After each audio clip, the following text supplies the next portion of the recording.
G'day punters, welcome to the mailbag. Pete Anthonisz, Shane Ciurleo talking Group 1 Queensland Racing Curls, Doomben Cup. We've got the Queensland Derby and the Kingsford-Smith Cup. I had them written right here and I still got them wrong. It stopped raining. It stopped raining. So mercifully we have racing probably on a good track by the looks. Yeah, it's off 5 or 6 currently, but the form has been done for a good 4 times. Yeah. So yeah, it's going to be good racing. Rail true, track 100 metres wide. No excuses. Let's just briefly touch on the track because Rail True, if I go to Punting Form's meeting overview page, historical run style with Rail True, midfield gates 1 to 3 is profitable, rear is basically break even with those inside gates, forward is neutral, break even once more. But the wider gates, especially when you get out past 8 plus, those wider lanes, don't fare as well. How much am I reading into this? Well, we don't know which, but that historical track run styles potentially skewed by the 15 renovations at the tracks undertaken in the last 3 years. Look, there's a pattern there for sure, and there's been no issue on a firm drying surface being on speed and hard to make ground, but I don't think that's anything to do with the track bias. That's got to do with off-season Queensland horses who are slow in general. Yep. So where they find themselves in run is they find it hard to run past the other horse. It's all tempo related. Yep. I think that this track, I've bet on this track being tempo related and good horses run well anywhere they go. Beautiful. Okay. We've seen that time and time again. Be aware but not alarmed, I think. Yeah. Isn't that what they used to say about terrorism? Yeah. It's basically the same thing. Then it was COVID and now it's monkeypox. Be aware, but not alarmed.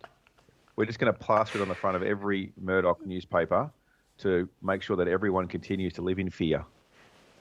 I did see there was a report, I'm pretty sure it was on the ABC last week, about how monkeypox was, there was concerns amongst the younger generations because it was going to be more prevalent in those who were engaging in sexual activity with multiple partners. And I was like, well, it's better than COVID. It's a good story. It's better than AIDS. Because all those people you see walking around with blisters all over their hands, they're the ones that you're going to be taking home that night. Anyway, shall we talk about the Doomben Cup? Why not? But as one as any. Wasn't this race more interesting last week? It was more interesting last week on a heavy track at Doomben, that's for sure. Probably say the sting's gone out of it, or the interest has gone out of it for me. Yeah.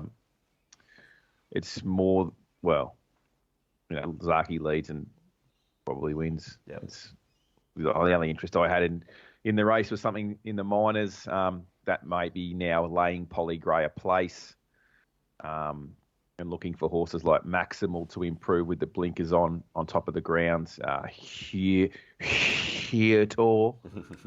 The 6, I think, can just fall into a spot, maybe 3 back the fence and run into the minor money. Yep.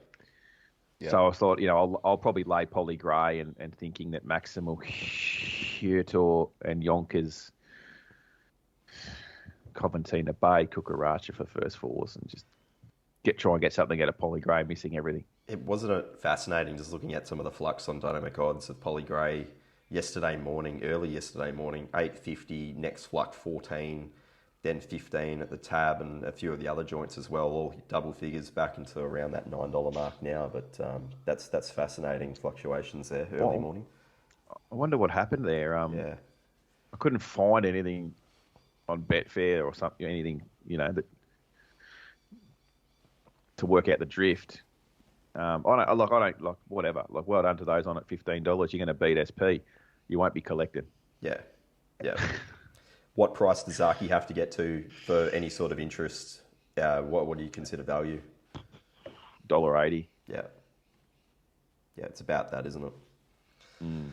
$1.40 at the moment, though, so long way to go between now and Saturday. Let's have a look at the Queensland Derby, 2,400. The market has Dark Destroyer favourite at 4, Paternal 6, Pinarello 8, Kibosh is $9.50, and then you're out to $15 for Global Osbred, Minazi, Ting Tong, Southern Stock, Tutu Kaka. I just wanted to get down to Tutu Kaka. Look, Paternal should have won last time, shouldn't it? Arguably. Yeah.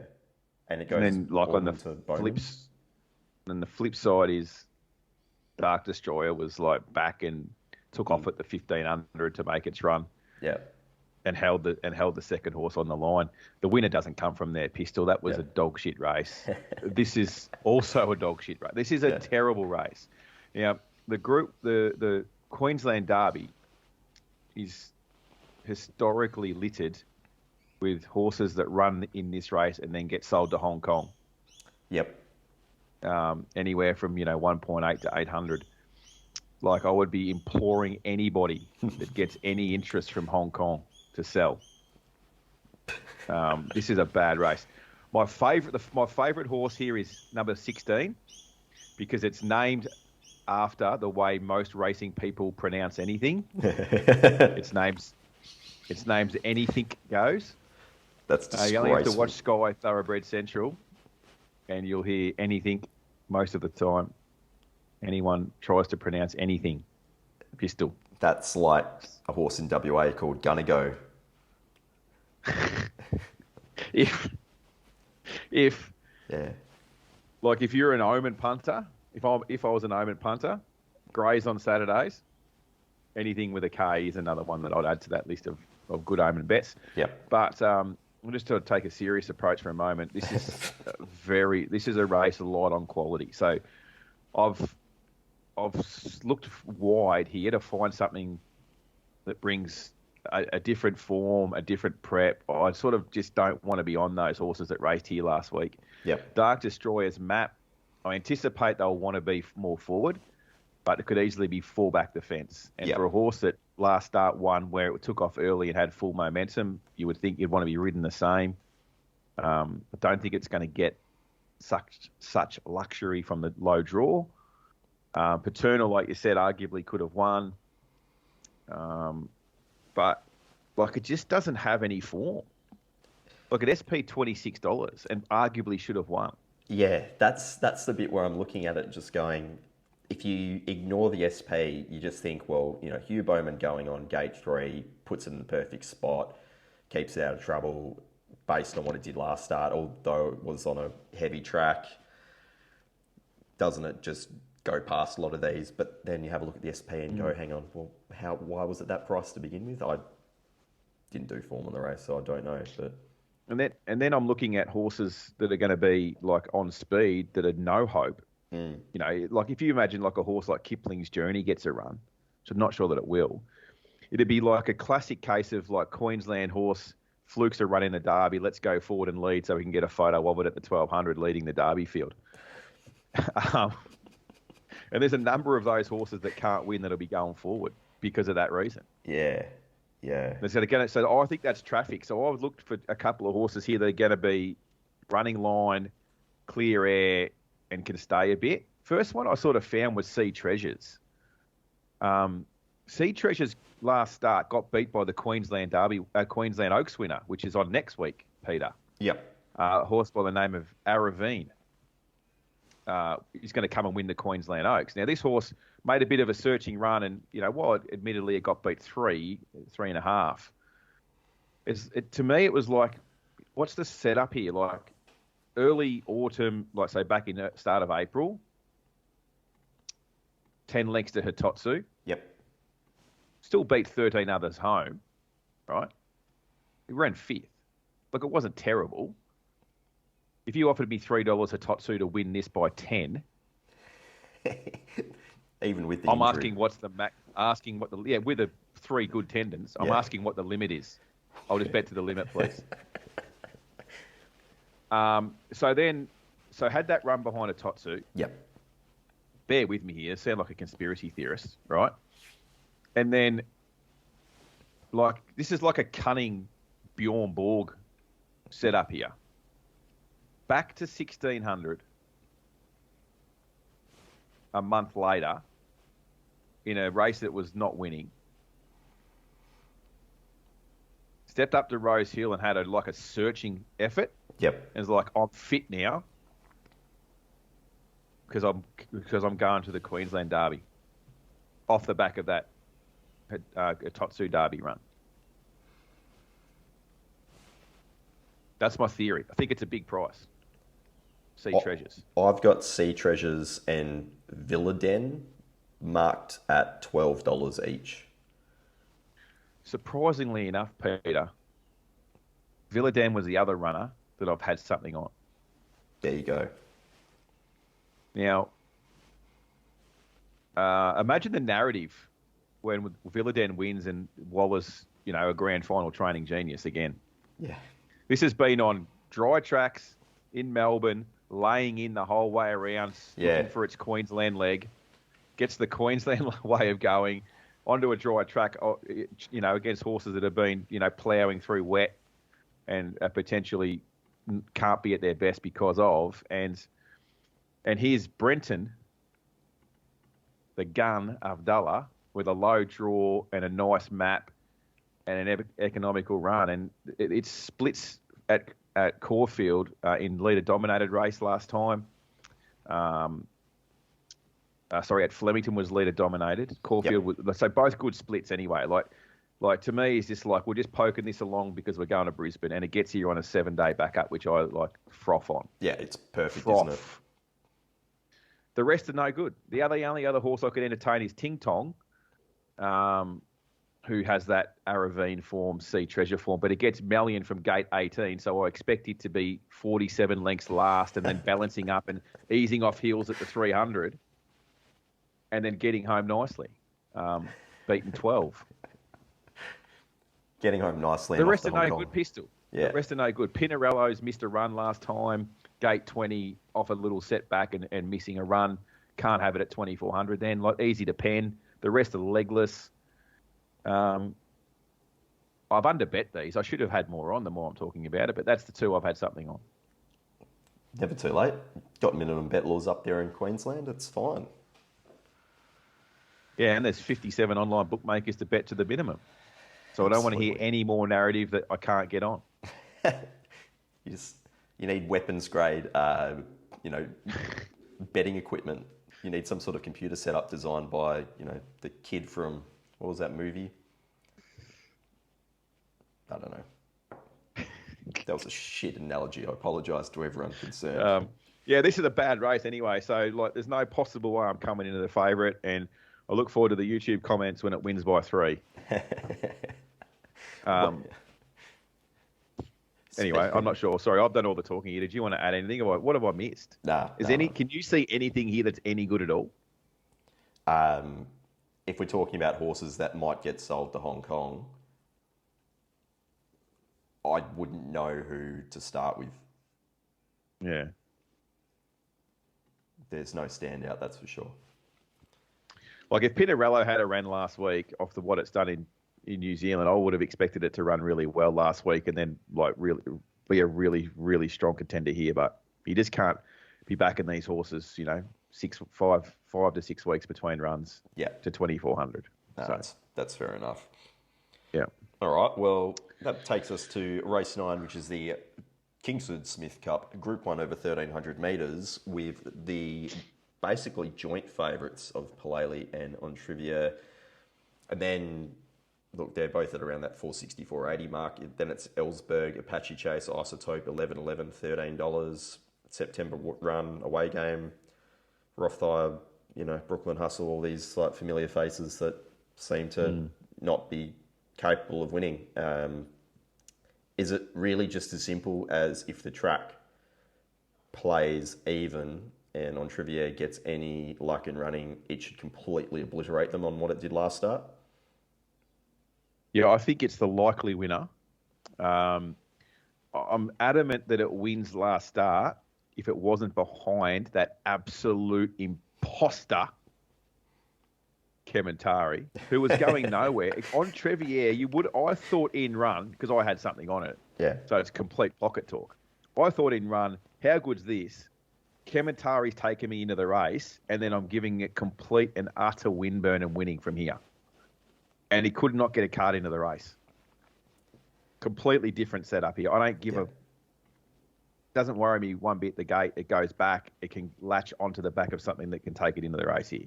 Yeah. Because everything else that goes back from the gate has the ability to take it into the race on a dry surface.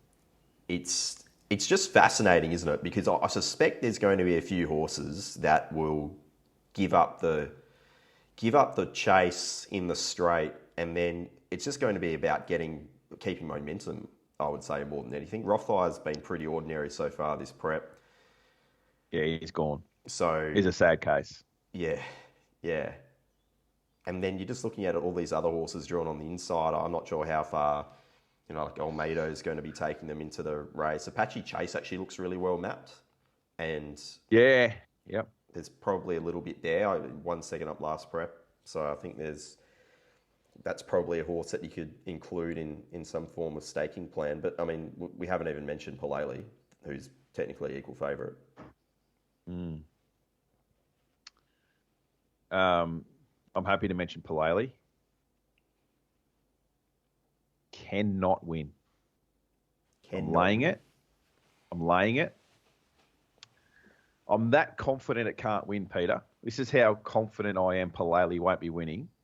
If it wins, I'll go to Doomben on Monday and I'll Facebook Live from the mounting yard and bet until I get ejected from the track because I've breached their vision rights rules. Yep. So I will bet from the mounting yard until I get evicted. Well, I'm not going to get evicted. I will now because I've said it and they've watched it. I will do a staking plan, race by race from Doomben on Facebook Live if Palele wins. Okay, so the ball is in the court of James McDonald and James Cummings if they want to see it happen. Yeah, now you talk about that. Two blokes that could completely get overawed by a Group 1 day. It's been completely blessed, this horse, right, last time. Now, in a race that is... Now, I'm going to say a race that's no good, and this is a lot deeper. And on Trevier was in that race, and I'm backing it here. But it should have won, right? Yep. This is a... Palele, has had heavy track runs and could not get near Mizzou on the wet in Sydney. Arguably should have beat it last week. So it's had heavy track run, all prep. Against its own age, and then a fake Group 1 last time. Fake Group 1's a bit harsh. a shallow Group 1 last time that didn't suit 99% of the field. Yep. Because of the conditions, and it rained all day. This is a proper Group 1 race with some proper Group 1 horses. And if it wasn't a proper Group 1 horse in Sydney on heavy tracks, in all 4 heavy track runs it's not winning a deep Group 1 here. Yeah. On a firm track, on a good tempo with some proper horses. That's fair. I'd give it none. Marked at $8, laying it sub $5, and I'm having something on Apache Chase who will lead and will improve immensely off its first up run back to its home deck, where its track and trip figures are excellent. Yep. And the obvious one is, like you said, it on Trevier, and maybe the only other bet in the race is a back to lay Brooklyn Hustle. Are we anticipating another 10 to 20% steam in the last 4 minutes on Betfair? Brooklyn Hustle. It's fascinating. Like it has every other start. Yeah, I'm not sure what situation you have to find, what ducks have to be lined up for Brooklyn Hustle to steam. I don't know. Someone's... Oh, look, it's got figures to win, right? So it's going to start shorter. So arbitrage the horse, whatever you call it. On Trevier. Back it now and lay it on Betfair. It'll shorten. Has to shorten. It'll shorten. Like, Yeah. it's a great narrative horse. Oh, completely. The figures that they will be on it because of the data. Quick I'm word sure of on Isotope. Yes. Risking it slightly here. It could be to my detriment.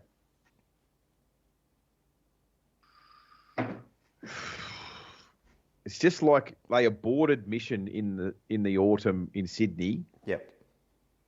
And got a heavy track, which was detrimental to it last time. And on top of the ground, at its best, can win. I have to have a query on whether it can be at its best, though. Yep. Things haven't gone right for it at all. And I don't know.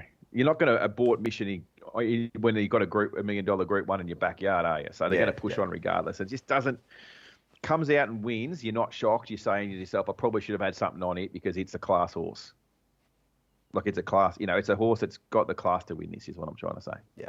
Yeah, that's fair. You got a lot of horses that I think will run well, that map well, that are just not quite up to them. Yeah, that's Almedo is not the worst chance at 50s.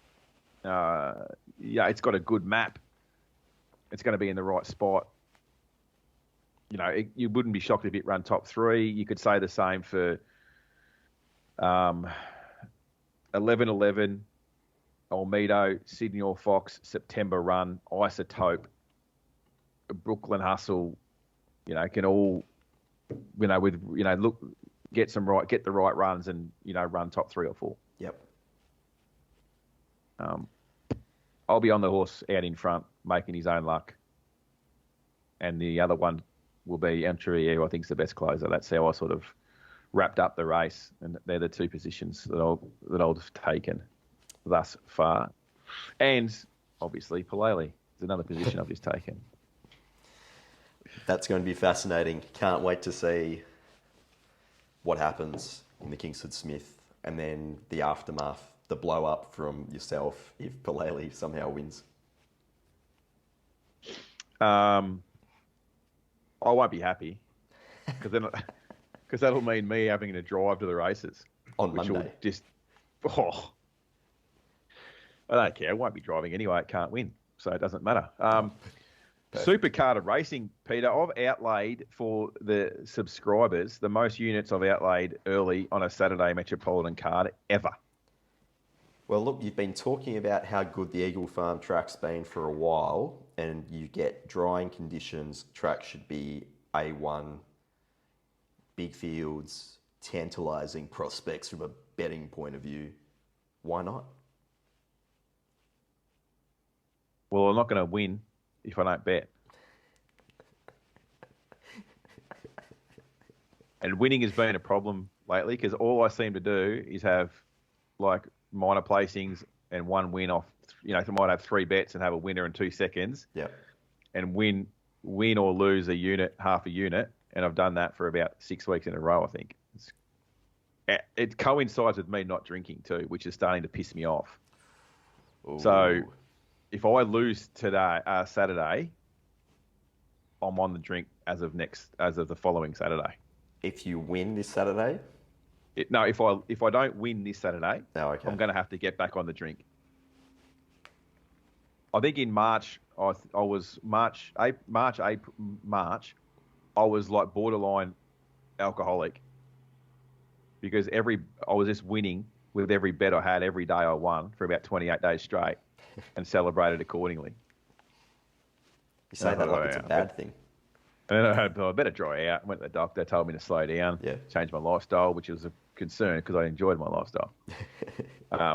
So it's been 8 weeks since I've drank, and if I don't win big this Saturday, I'm back on the drink. All right. Some big calls there. What are you doing anyway, Peter? Like, enough about me. What are you doing? Hopefully I can back one solitary winner at Belmont because I think that's all about the number of bets I'll be having. I like how this weekend suddenly every single race club around Australia has decided to have 10 races on. So I can understand Eagle Farm, but why is Belmont and why is Murray Bridge suddenly got 10 races? I mean, like everyone just wants 10, a big 10. a Big Ten race card. It's like, well, you know, stick to your lanes. Yeah, I did notice. I'd noticed that, we're all trying to be like Sydney, clearly, and, 10 races and see who can start earliest I think is the latest thing. We've got a provincial meeting on the poly track at the Sunshine Coast on Saturday, as well as Eagle Farms Big Ten. Great. One day. There's 10 on the poly. The first race in Queensland is on the poly at 10:45 a.m. The second race is at 8 minutes past 11, which is race 1 at Eagle Farm. Whew. The last at Toowoomba on Saturday night is 8:46 p.m. That's a good 10 hours. Yeah. It's not even. It's exactly 10 hours of betting in Queensland on Saturday for me. And then you've got Ipswich Sunday with 8 races, then 9 at Doomben on Monday. Mind you, there's 11 races programmed at Kalgoorlie on Sunday, which that's not it. That's comical. That's borderline farcical. 11 races in Kalgoorlie sounds like a complete and utter disaster. It sure is. There's only 10 in Sha Tin, so it's just like, no, that's all right though. We can program this around Kalgoorlie. There's actually so much racing in South East Queensland over the next 7 days due to the floods and the rain. And the reprogramming. So anyway, we're gonna have a big week on the punt. There's meeting at Doomben Monday and Wednesday. Yeah. So we'll bet a jam 1 at Ipswich on Thursday. So really what you're saying is if you haven't tried Shane Ciurleo's full curly product, it's a perfect week to get involved because you'll be betting like a complete and utter lunatic. Yeah, like in all seriousness, get it, because Saturday we're betting everywhere, betting Sunday, betting Monday, betting Wednesday, betting Thursday, betting Friday, betting the Saturday. What's that, 6 days out of 7 meetings in 7 days, basically. And you might as well keep going because the following week we've got Dalby Tuesday, Doomben Wednesday, Gatton Friday. So you know how much I love Dalby and Gatton. I'll be there. Yeah. And then we roll back into the usual Saturday. And then you've got 2 weeks. You've got 2 weeks of betting. There's enough meetings in those 2 weeks that'll give you at least 6 weeks worth of value. Yeah. Yeah. Great time to buy. Get on board. But I'd love to have you. We can share our disdain for multiple runners from one stable in races in Queensland and things like that. It's good fun. And on that note, girls, go well Saturday. We'll possibly talk about it Monday.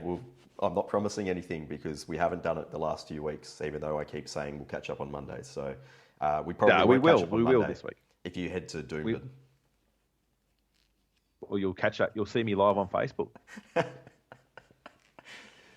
Bloody good. All right. Thanks, girls. Good luck.